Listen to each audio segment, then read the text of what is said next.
Quick disclaimer. This week's Parenting Minute, or 2 or 3, may be a bit difficult for us all to grapple with since we're talking about conflict. When you're in a stressful situation with your kids, when you're having conflict, what is your natural inclination? What is your go-to parenting move?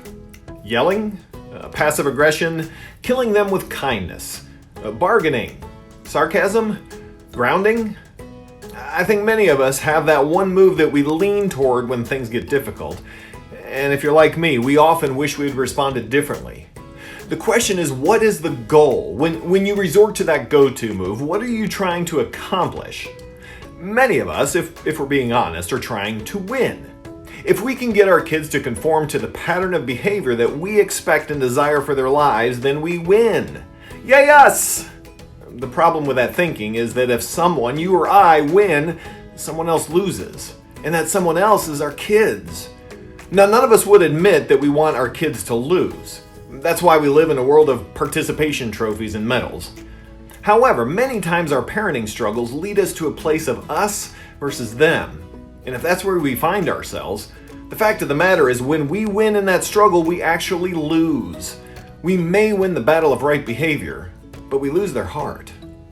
Listen, we all fight, we disagree, we don't get along, but there's a big difference between fighting with your kids and fighting for their heart. When we fight with our kids, we want to win.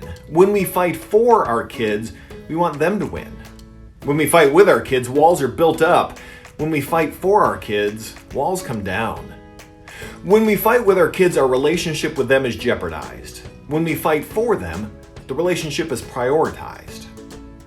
Moses knew this truth, and that is why just before he crossed with the Hebrew nation into the Promised Land, he said something that had never been recorded before in Scripture, but would be so pivotal that Jesus would emphasize it 1,500 years later.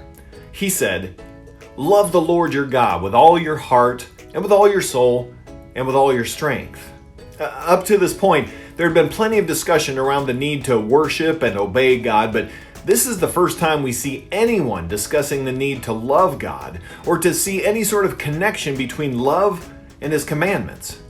He's making the point that without love, any rules, practices, or truths that are passed on are simply empty religion. This is why we fight for the heart. We tend to buy into the idea that the most important thing we can do as parents is to pass along the rules and the rationale for those rules. But when we do that outside of a loving relationship, they are nothing more than that, rules. Moses, as he was spelling out this idea to the Hebrews, made sure that he focused on the character of the lawgiver, God, before he ever got into the topic of obedience. And what is God's character? Trustworthiness. And the same is true for us. One of the most effective ways that we can fight for the heart of our kids is to build a relationship with them that is trustworthy. Did you know that during their formative and teenage years, it's actually more important for parents to earn the trust of their children than the other way around?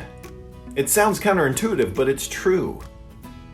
And when we discipline in anger, when we use words that communicate rejection, when we ignore their voices, when we don't try to understand who they really are, when we break our core promises or take things too personally, we are negatively affecting their trust in us.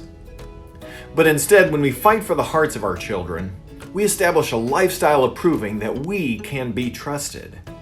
And this doesn't mean that we will always make the right decisions, have the best rules, or have the best explanations. It simply means that we never stop fighting for our relationship with our kids. And how do we do that? How do we love our kids beyond our capacity? Well, it starts with learning how to love God the right way. The two are intricately connected. And that's something we'll discuss next time.